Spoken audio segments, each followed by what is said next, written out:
Welcome, dear listener, to the world asleep. Tonight, we step softly into the forests of Europe lands where myths linger in the shadows, and every tree seems to whisper an ancient tale. Here, among mountains and valleys, among mists and pines, lie woods that have watched centuries pass, holding within them the dreams and fears of countless generations. We will wander through the Fuggerush Mountains, where legends of spirits and shapeshifters drift like clouds across the peaks. We will walk into Germany's Black Forest, where fairy tales were born beneath dark canopies of pine. We will linger in Romania's Hoia Forest, a place of mystery and unanswered questions, and we will end in the Caledonian pinewoods of Scotland, where Celtic myths and sacred groves endure in the mist. Each chapter will guide us deeper, from folklore to history, from story to silence, until we rest beneath the timeless branches. And though you listen from your own place of rest, you are part of this journey. If you wish, you may share in the comments where you are listening from, a quiet constellation of souls gathered beneath these whispered stories. Now, let us take our first step into the forests of legend. Chapter 1. The Carpathian Myths. The Fuggerush Mountains rise like a great spine of stone and forest in the heart of Romania, part of the Carpathian arc that bends across Eastern Europe like a vast embrace. These peaks, capped in snow for much of the year, cradle valleys of dark pine, swift rivers, and ancient villages where stories have passed from mouth to mouth for centuries. To step into these mountains is to step into legend. Folklore clings to the Fuggerush like mist. The air here feels charged with presence, as though every ridge has its guardian, every glade its spirit, every cave its hidden tale. The people who have lived in these lands for generations did not see the forest as empty, but as full alive with beings who watched, who guided, who sometimes misled those who entered too carelessly. Among the most enduring myths are those of the Strigoi restless spirits who wander at night, half between the worlds of living and dead. Some are said to be the shades of those who lived difficult lives, unable to find peace.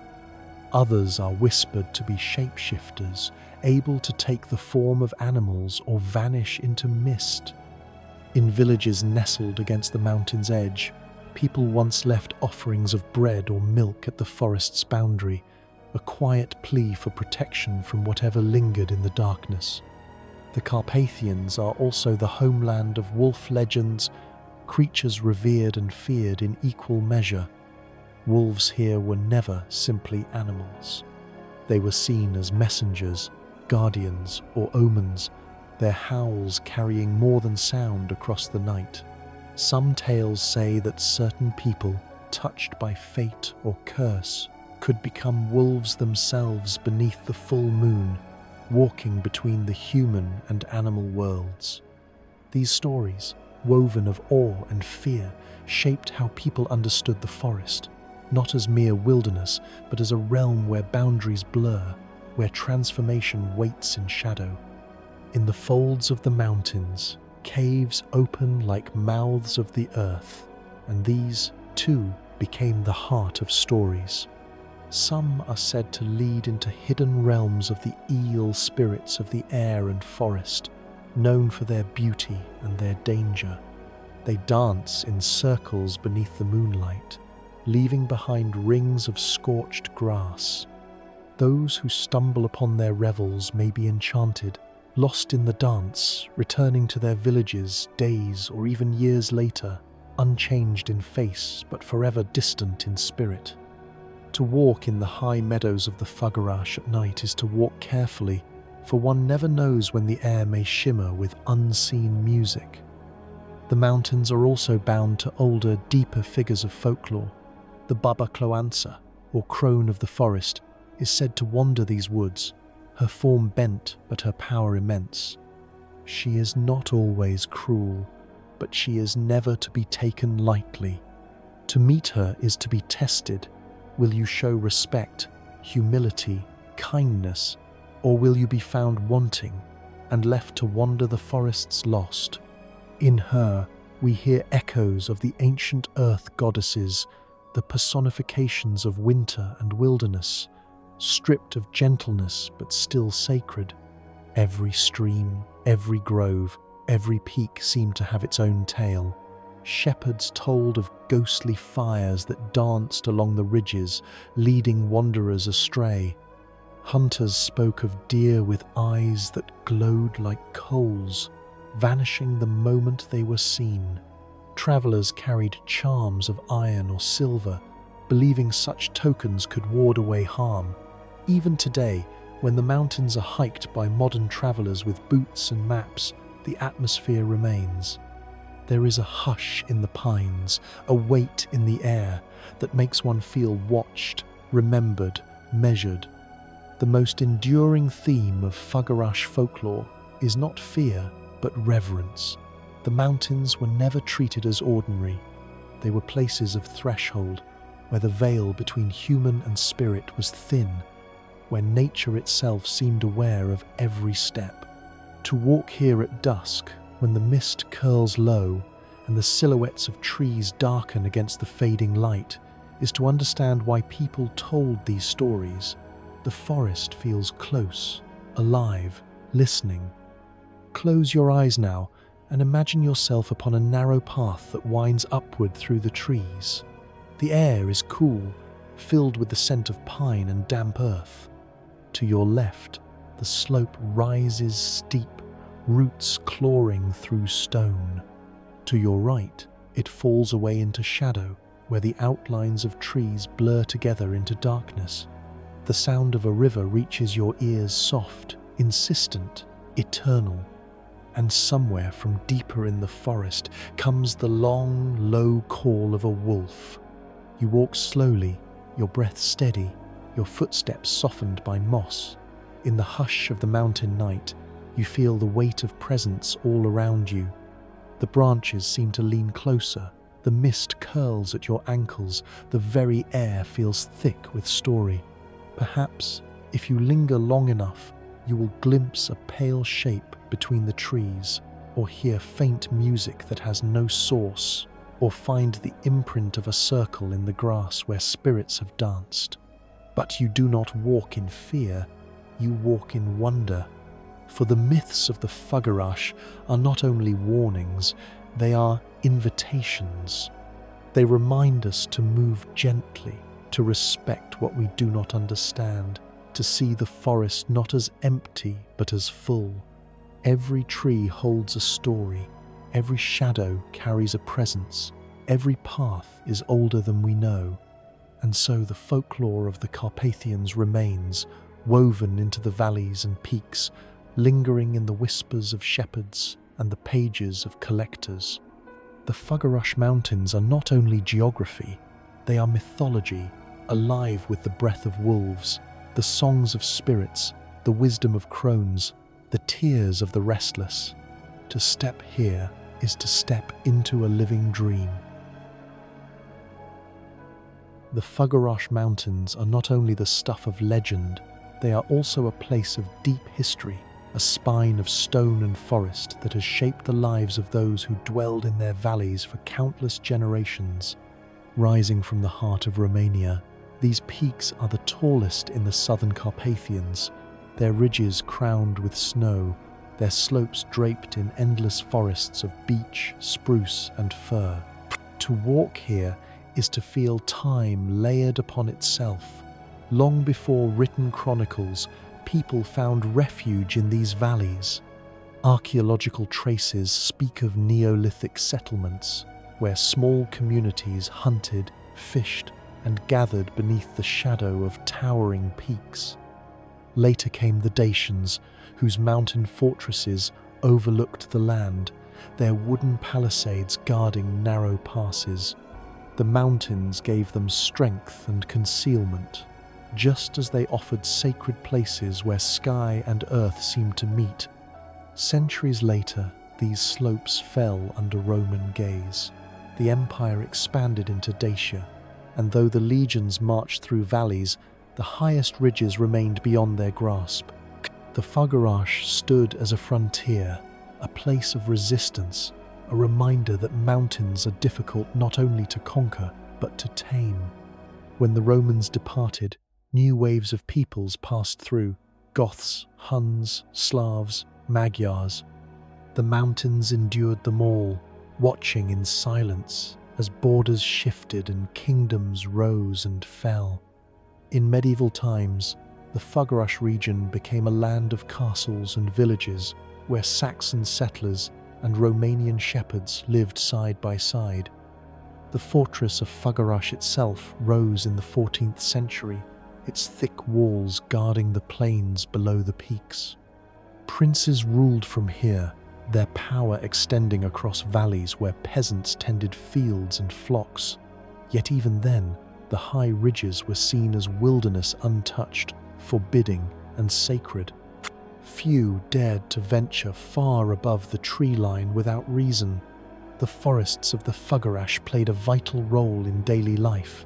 Wood was gathered for building, fuel and craft. Herbs and mushrooms were foraged in glades. Streams offered fresh water, trout, and pathways into higher valleys. Shepherds led their flocks into alpine meadows, their bells echoing across slopes bright with wildflowers. In autumn, the forests blazed with colour, and in winter, snow fell thick and deep, sealing mountain passes until spring returned. The rhythms of survival here were always tied to the rhythms of the land. For centuries, the mountains also served as refuge in times of conflict. During invasions, villagers fled into the forests, hiding in caves or high meadows where armies could not easily follow. In more recent times, resistance fighters used the rugged terrain to their advantage. After World War II, partisans opposed to communist rule retreated into the Fagarash, living for years in the wilderness, sustained by locals who risked much to keep them hidden. In these stories, the mountains once again proved themselves a sanctuary, a shield for those who sought freedom. The natural world of the Fagarash is as rich as its human story. These forests are among the wildest in Europe, home to lynx, wolves, and brown bears. The Carpathians as a whole hold some of the largest remaining populations of these great predators, and in the Fagarash, they still roam as they have for millennia. The howl of wolves at night, the shadow of a bear among the trees, the stealth of a lynx unseen but present, all remind us that this is not only human land, but shared land, alive with beings who walked it long before us. Above the tree line, the world changes. Alpine meadows spread like carpets of green, dotted with gentian and edelweiss. Glacial lakes rest in high cirques, their waters still and cold, reflecting the sky like mirrors of glass. Snow lingers far into summer on the highest ridges, and from these peaks, rivers are born streams that tumble into valleys, feeding the plains far below. The Alt River cuts a broad passage through the region, a corridor of history and trade, while countless smaller streams lace the land like silver threads. The Fagarash are sometimes called the Transylvanian Alps, a name that hints at their scale and majesty. Their highest summit, Moldovianu, rises over 2,500 meters, the tallest in Romania.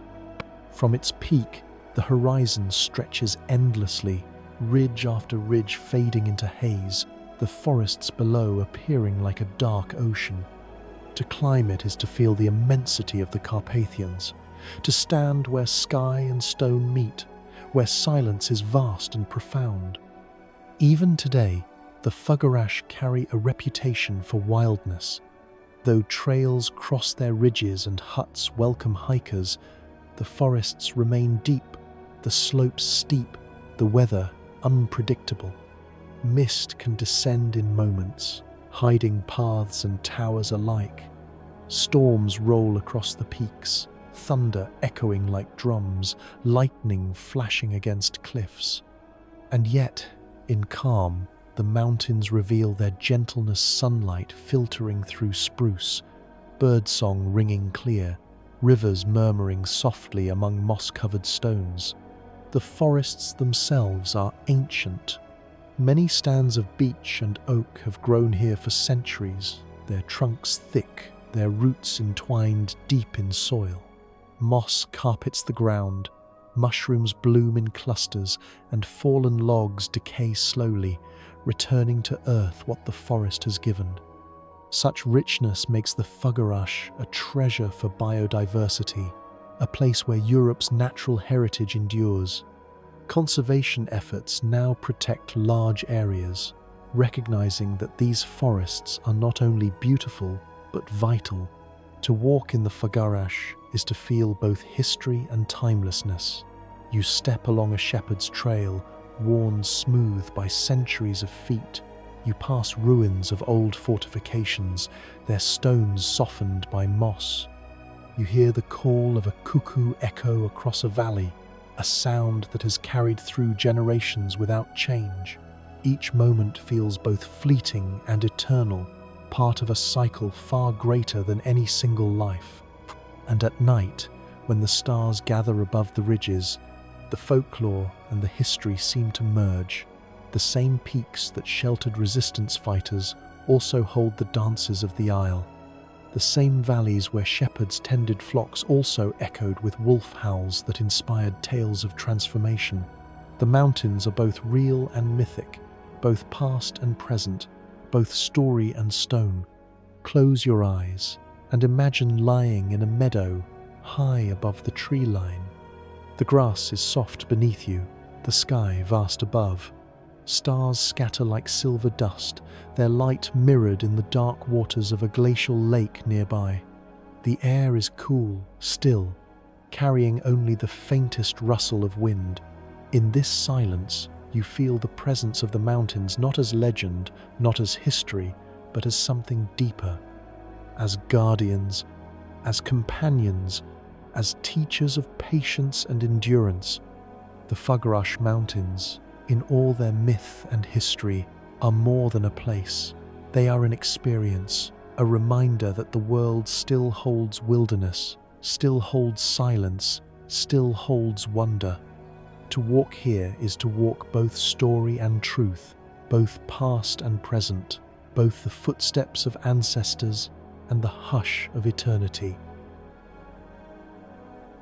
Chapter 2: The Forest of Fairy Tales. The Black Forest of Germany is a landscape steeped in shadow and story. Its name itself, Schwarzwald, evokes depth, darkness, and mystery. Rolling hills and mountains clothed in dense pine and fir stretch across the southwest of the country, their slopes so thick with trees that sunlight often falls only in thin beams, piercing the canopy like threads of gold through green. To enter is to step into a world that feels both ancient and enchanted, a place where the boundary between the real and the imagined has always been thin. It is here, in this forest, that many of the Brothers Grimm's stories found their setting. For though Jacob and Wilhelm Grimm collected tales from across the German-speaking world, it was the Black Forest that gave those tales their atmosphere. When we think of Hansel and Gretel wandering lost among towering trees, we picture the Black Forest. When we imagine Little Red Riding Hood making her way to her grandmother's house, it is along the winding paths of these woods. The forest has become the stage upon which timeless dramas of danger, wonder, and transformation unfold. The people who lived here centuries ago did not invent such stories out of nothing. Their tales grew naturally from the forest around them. The trees were vast and seemingly endless. The paths could confuse even the experienced. Wolves once roamed here, and bears, and other animals whose presence at night stirred both fear and reverence. To survive, one needed knowledge, caution, and sometimes luck. Folklore became a way to teach lessons, to pass down warnings wrapped in wonder, to explain the unexplainable. In these woods, witches are said to dwell. They appear in the tales as old women living at the edge of villages, or deeper still in the forest, where smoke rises faintly from crooked chimneys. They are sometimes cruel, luring children with promises of sweets or spells. At other times, they are wise, offering guidance to those brave enough to seek them. The figure of the witch in Black Forest folklore is not merely villain, but guardian of secret knowledge, a reminder of the forest's power to both harm and to heal. Spirits too inhabit these woods. Local legends tell of water sprites dwelling in streams and lakes, their laughter like rippling water, their anger marked by sudden storms. Travelers spoke of hearing whispers in the trees, or catching glimpses of pale figures among the trunks. Some were said to be the souls of those who died in the forest, others mischievous beings who delighted in confusing wanderers. To this day, visitors sometimes report a sense of being watched, though by what they cannot say. Among the more curious tales are those of dwarves and wild men. In some legends, the dwarves of the Black Forest are keepers of treasure hidden in caves, their small lanterns flickering in the dark. In others, wild men's shaggy, untamed figures roam the woods, embodying the forest's primal force.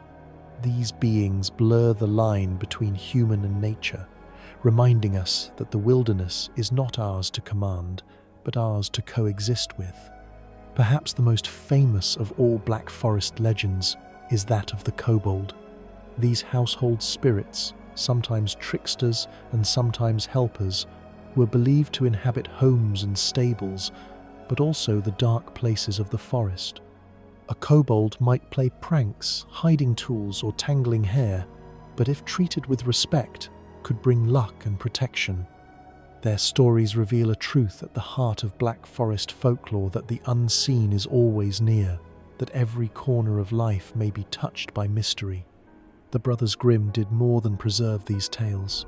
They gave them a form that carried their forest origins far beyond Germany. Their collections, first published in the early 19th century, captured the rhythms of an older oral tradition, where stories were told by firelight, beneath beams of wood, while the wind whispered outside. For children, they were thrilling, even frightening, but for adults, they carried deeper meanings, warnings against greed, lessons in kindness, reminders of humility before forces larger than ourselves. It is not difficult to imagine those first storytellers. Picture a small cottage at the forest's edge. Outside, the night is dark, the trees dense, the sounds of the forest both soothing and unsettling. Inside, a fire burns, casting long shadows on the walls. Around it, families gather, telling tales to pass the hours, tales that weave together fear and comfort, danger and hope. In these moments, the Black Forest was not only backdrop, but participant, its presence alive in every word. And still, even now, the atmosphere remains. Visitors who walk the Black Forest trails today find themselves surrounded by that same hush, that same depth. The trees still crowd close together, their trunks straight and dark, their branches whispering with wind. The ground is soft with needles, the air fragrant with resin. At dusk, mist rises from valleys, curling among the trees, softening the path until it feels like dream. Close your eyes and picture yourself on such a path. The air is cool, damp with evening. The forest around you is vast, stretching in every direction, a sea of trunks fading into shadow. You hear the creak of trees as they sway, the rustle of unseen creatures in the undergrowth. Somewhere far off, water flows over stone, its murmur steady. You walk slowly, each step cushioned by moss and needles, each breath deep with the scent of pine. As night deepens, the forest feels both protective and mysterious.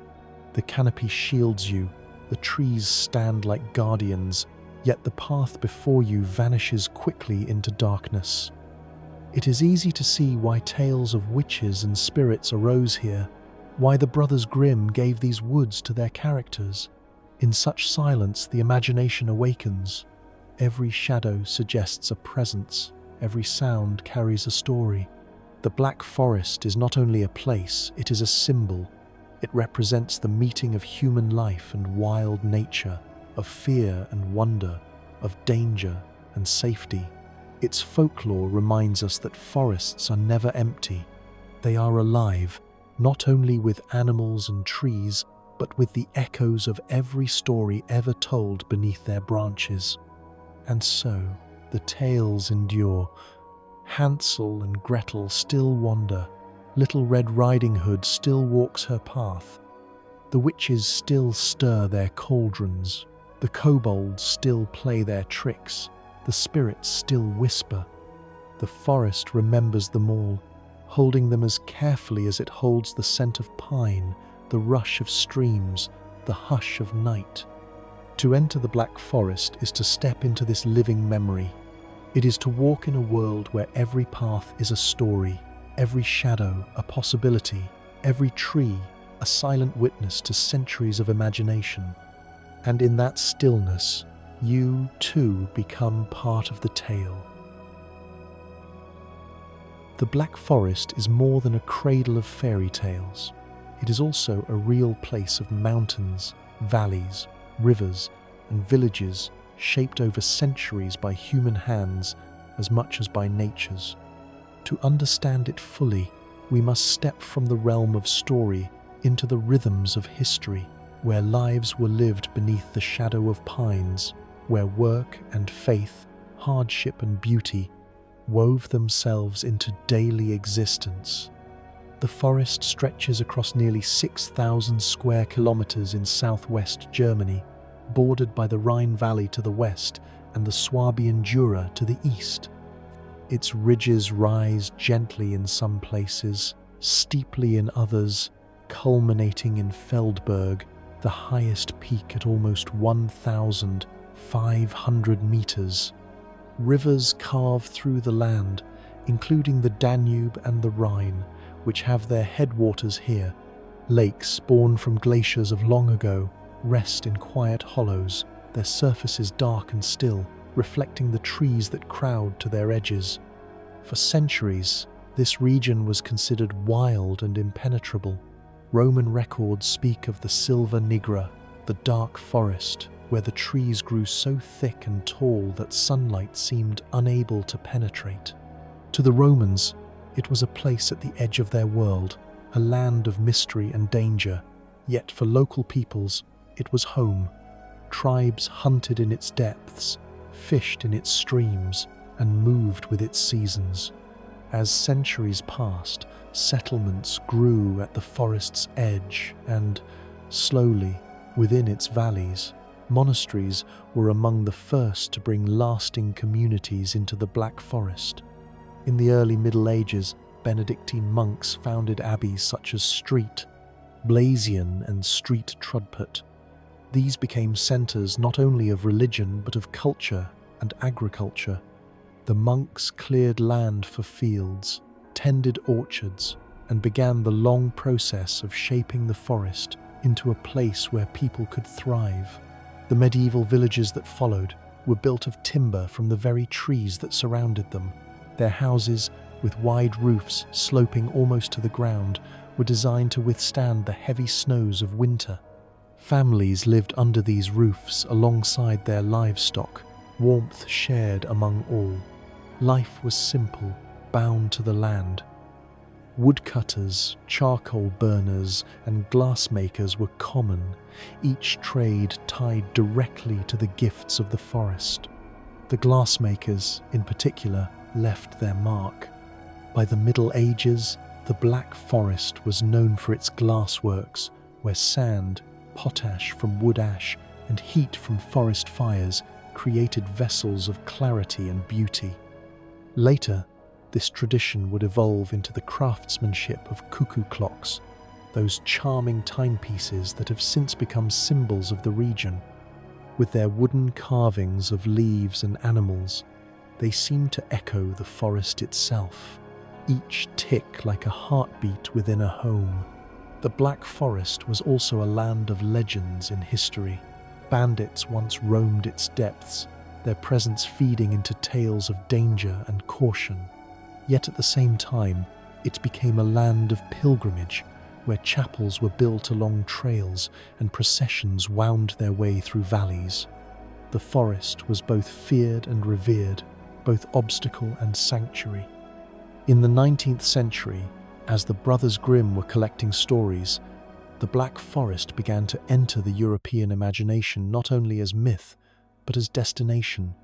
Romantic painters and poets were drawn to its depths, portraying its shadowed glades and misty valleys as landscapes of sublime beauty.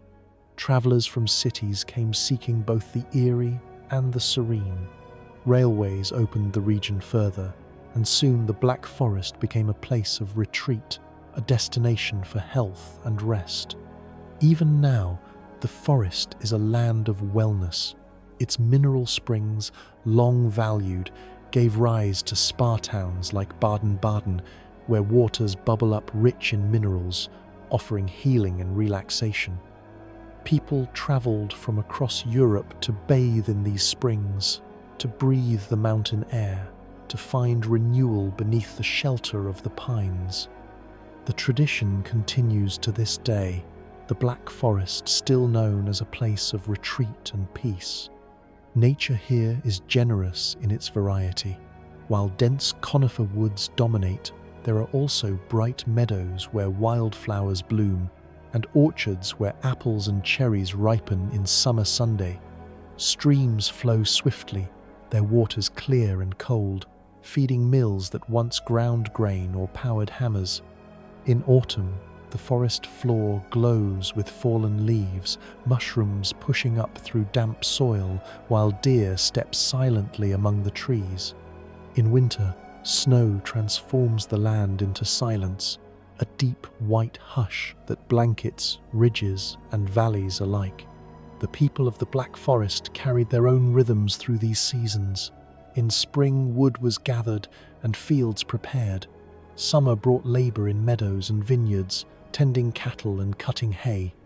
Autumn was a time of harvest, of gathering fruit, of preparing for the long nights ahead. And in winter, families huddled by fires, carving wood, weaving stories, waiting for the thaw. These cycles bound people to the land as surely as roots bind a tree. In many ways, the history of the Black Forest is a history of balance between use and respect, between settlement and wilderness. Its timber-built homes, its land-fed families, its streams turned wheels, but always the forest remained vast, enduring, a presence that could not be fully tamed. Even as towns grew and industries rose, the heart of the Schwarzwald kept its mystery. Today, much of the forest is protected. National parks and reserves safeguard habitats for lynx, wildcats, and countless birds. Trails wind for hundreds of kilometers, inviting walkers to lose themselves in quiet. Villages with their timbered houses still dot valleys, offering glimpses of the past, while modern life hums gently around them. The Black Forest is at once ancient and modern, its past and present layered like rings within a tree. And still, as in centuries past, its atmosphere lingers. Walk a trail at dusk, and you may feel the same hush that stirred stories of witches. Listen to the creak of branches in winter wind, and you may hear echoes of spirits. Watch mist rise from a valley, and you may imagine dwarves or kobolds moving unseen. History and folklore here are inseparable, woven together in the shadows of the trees. Close your eyes now, and imagine yourself standing on a ridge above the forest. The land stretches out beneath you, rolling hills, rivers flashing in twilight, villages with their quiet lights glowing. The trees spread endlessly, dark and soft, their tops moving gently with the breeze. Behind you lies the long memory of centuries. Before you, the mystery of night. In that moment, the Black Forest holds you, as it has held so many before, part of its story, part of its silence, part of its endless endurance. Chapter 3. The Forest of Whispers. On the outskirts of Cluj-Napoca, in the heart of Transylvania, lies a forest unlike any other.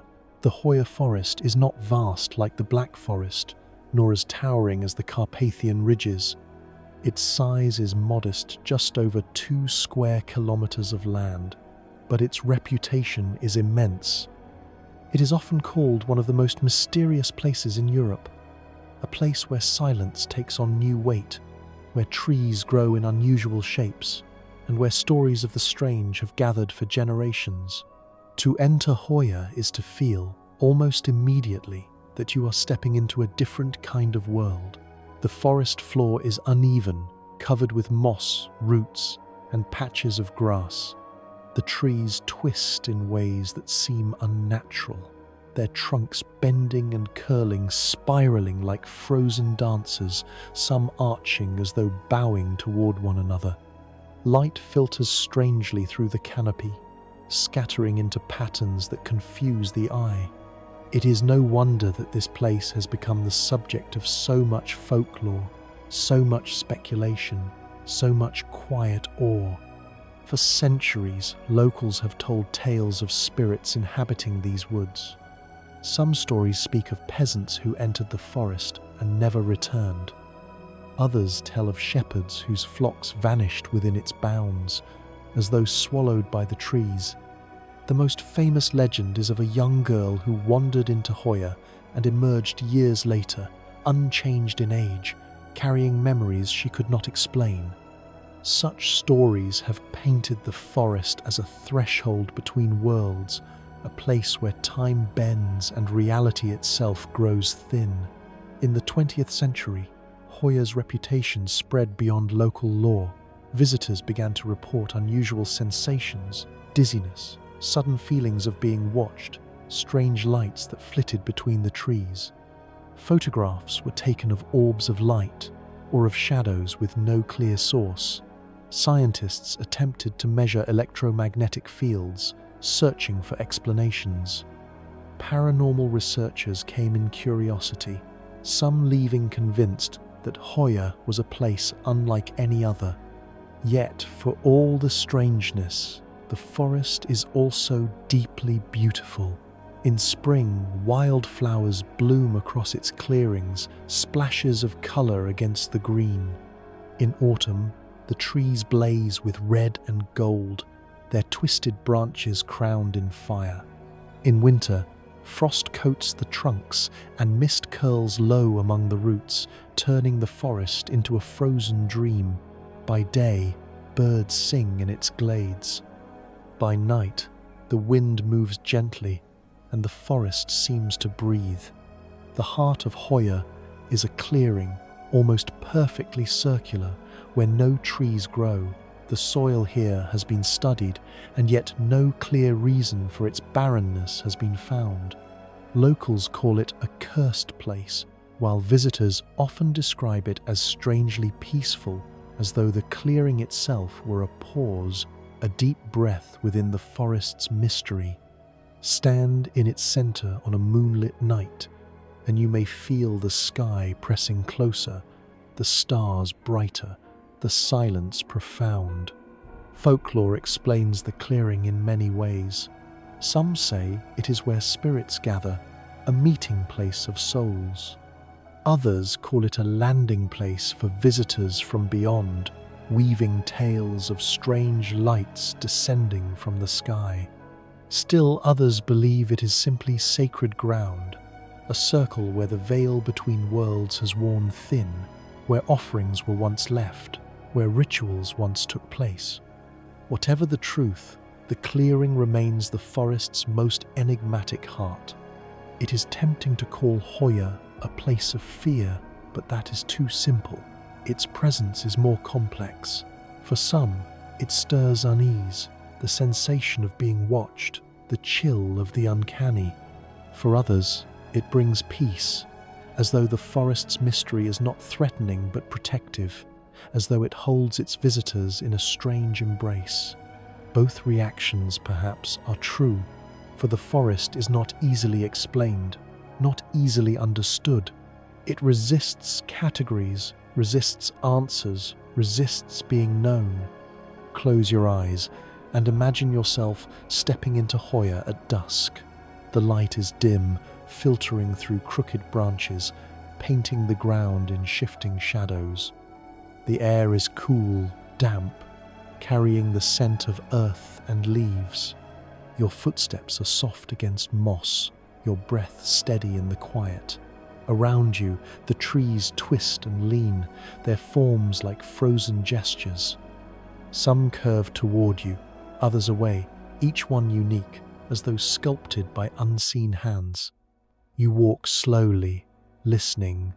The forest is not silent, but its sounds are subtle leaves rustling, twigs snapping, the distant call of an owl. Yet beneath these sounds is a deeper hush, a weight that settles softly around you. It is as though the forest itself is aware of your presence, as though it breathes with you.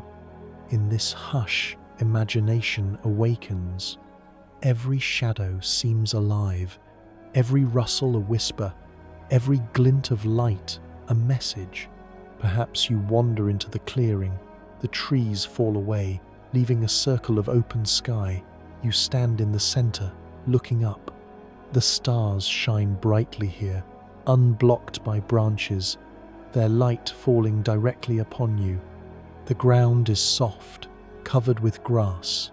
You breathe deeply, and the air feels different, lighter, clearer, as though you are standing at a threshold. Perhaps you feel watched, perhaps you feel held, perhaps you feel both.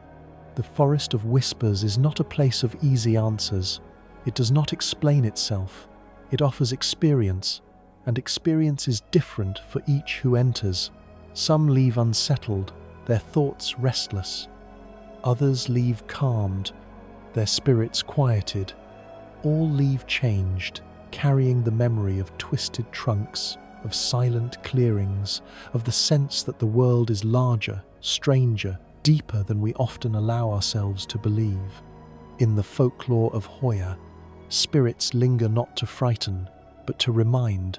They remind us of impermanence, of mystery, of the need for respect before forces we cannot control. They remind us that the world holds places we do not fully understand, places that resist our attempts to measure, categorize, explain. In this way, the forest is not only mysterious, but sacred. It is a teacher of humility, a guardian of wonder, a keeper of silence. Now, imagine resting here. You sit at the edge of the clearing, leaning against the twisted trunk of a tree. The bark is rough beneath your hand, the ground soft with moss. Above, the stars shift slowly, their light mingling with moonlight. The forest breathes around you, steady, patient, timeless. You close your eyes, and the whispers of the Hoya fade into dream, carrying you deeper into rest. For in the end, the forest of whispers is not only about fear or wonder, it is about stillness. It is about stepping away from noise and into silence, away from certainty and into mystery, away from the known and into the eternal. It is about listening not only to what the forest says, but to what it awakens within you. And so the Hoya remains twisted, strange, beautiful, mysterious, a forest small in size, vast in meaning, a place where stories linger, where whispers echo, where silence speaks. Chapter 4: The Sacred Pines of Caledonia. In the northern reaches of Scotland, where mist drifts low across lochs and mountains rise dark against the sky, lies the remnant of an ancient woodland. The Caledonian forest once stretched across vast portions of the highlands, a primeval expanse of Scots, pine, birch and rowan. Today, only fragments remain, scattered like quiet sanctuaries across glens and hillsides. Yet, these remnants still carry the soul of the old forest. To walk among them is to step back into deep time, to a Scotland before castles and clans, when the land was clothed in trees and myths lived close beside daily life.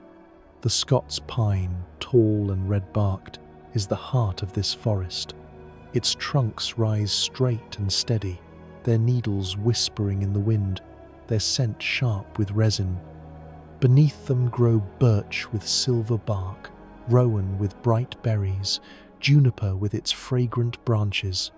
Heather blooms in purples across the ground, and moss carpets the stones, softening the earth into green velvet. In this mixture of tree and shrub, of rock and water, countless creatures find their home. Red deer moving through glades, capercaillie calling with low booming notes, pine martens slipping silently through branches. Yet the Caledonian forest is more than ecology. It is a place where myth has always lingered, woven into the fabric of Celtic tradition. The Druids, ancient priests of the land, are said to have gathered in sacred groves of oak and pine, performing rituals that bound earth, sky, and spirit together. The forest was not backdrop but sanctuary, a temple without walls, where every tree was alive with presence. The rowan tree, in particular, was revered. Its bright red berries were believed to ward off evil. Its branches often hung above doors or woven into charms. In the myths of Scotland, the rowan is a guardian tree, associated with the goddess Brigid, a protector against dark forces.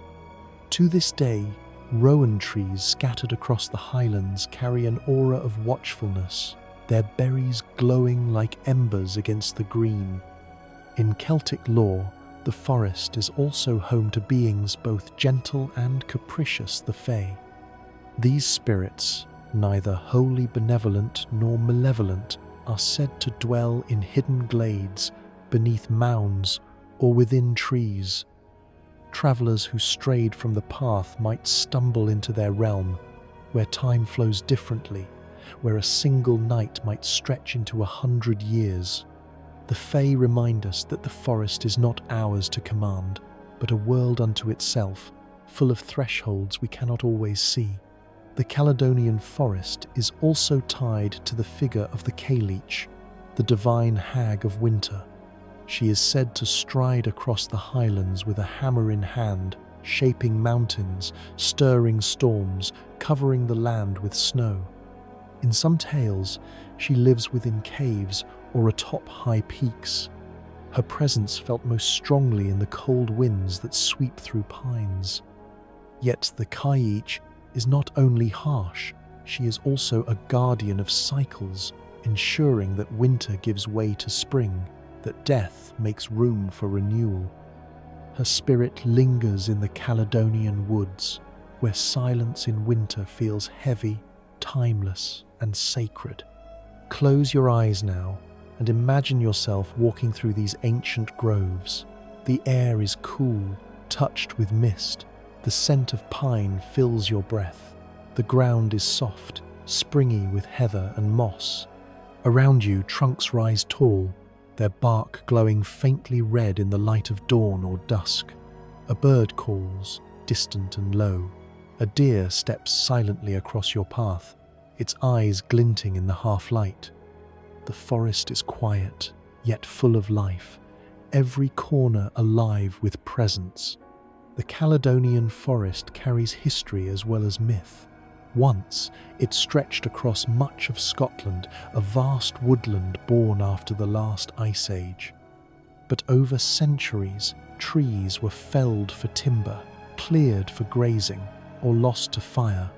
By the 18th and 19th centuries, the great forest had shrunk to fragments. Yet those fragments endured, and today, efforts are being made to restore them. Conservation projects plant new trees, protect old ones, and reintroduce species once lost. In this way, the Caledonian forest is not only memory, but hope and ancient presence being reborn. In its resilience, the forest mirrors the spirit of the highlands themselves. Here, mountains stand weathered yet proud, rivers carve deep glens, and lochs hold the sky in their waters. Castles rise on hillsides, testaments to centuries of clan and conflict. Yet above them all, the forest remains older, quieter, more enduring. To walk in these woods is to feel connected not only to history, but to the deep rhythms of the land itself. At night, the Caledonian forest takes on a different face. The mist grows thicker, softening the outlines of trees. The air cools, carrying the scent of damp earth and resin. The sky clears, and stars shine bright above the branches, their light falling in silver shafts through the canopy. In this hour, the forest feels close, enveloping, like a vast, breathing presence. The myths of fae and goddesses no longer feel like stories, but like truths shimmering just beyond sight. Perhaps you sit beside a loch at the forest's edge. The water is still, a mirror for the stars. Pines rise tall behind you, their silhouettes sharp against the sky. The night is hushed, broken only by the ripple of a fish or the call of an owl. You breathe deeply, and the world feels vast, eternal, and yet also tender. The forest holds you in its silence, its patience, its timelessness. The Caledonian forest, like the Black Forest, like Hoya, is not only a place of trees, it is a place of story, of spirit, of memory. It carries within it the voices of druids, the laughter of fae, the footsteps of deer, the whisper of wind through pine needles. It is a reminder that the world still holds wildness, still holds mystery, still holds beauty beyond words. And so, as you rest within it, the forest invites you to listen not only to its sounds, but to your own breath, your own heartbeat, your own presence within something larger. For in the end, the Caledonian forest is not only a landscape, it is an experience, a journey, a dream. Chapter 5. Beneath the forest canopy. Night settles softly over the forests of Europe. The last traces of light slip from the trees, leaving shadows deep and gentle. Mist rises from the ground, curling through trunks and branches, carrying the scent of pine, moss, and earth. The world grows quiet, yet full of life, full of memory, full of stories whispered through leaves. You walk slowly along a forest path, your steps softened by moss and fallen needles. Each breath draws in the cool night air. Each exhale releases the weight of the day. The forests we have wandered together, the Fugarash, the Black Forest, Hoya, the Caledonian pine woods, each carry their own rhythm, their own heartbeat. Wolves call from distant ridges, streams murmur in hidden valleys, the wind rustles across branches high above. Somewhere, an owl observes silently, a shadow moving unseen. And yet, there is no need for fear. Here, in the hush of trees, the world is patient, watchful, protective.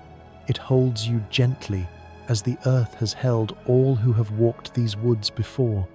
You pause beneath a great pine.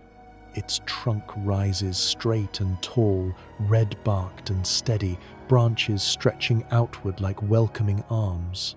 The forest breathes around you. Leaves whisper in the night wind, a soft song without words. The ground beneath is cool, the air still, and somewhere just beyond the tree line, the last glimmer of moonlight dances across a distant hill. You are small here, yet held, quiet, yet alive within something vast. Imagine lying down upon a bed of moss, soft beneath your weight. The air carries the faint scent of heather and resin. Above, the stars emerge through gaps in the canopy, silver and steady.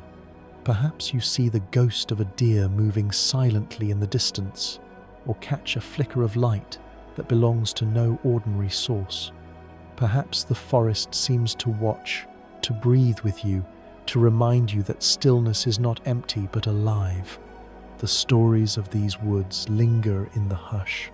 The strigoi drift in the Carpathian night. Wolves roam beneath shadowed trees. The fae tread softly in Caledonian glades, and the Hoya whispers its mysteries. They are not here to frighten. They are here to guide you, to remind you of wonder, of quiet reverence, of the gentle patience of the earth. Listen, and you may hear their presence not as sound, but as the soft pulse of life around you.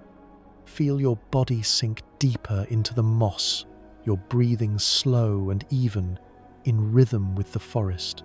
Let the night carry away thoughts, letting them dissolve into shadow. Let your mind drift like mist along the paths we have walked together.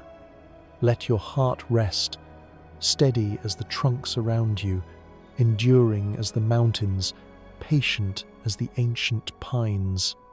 The forests have endured for centuries.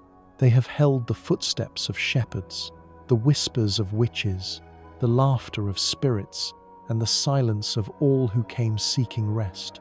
Tonight, they hold you.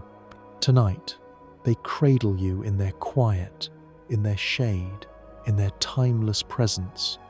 Close your eyes, breathe. Let the trees fade into dream, the mist settle upon your mind, the stars watch softly above.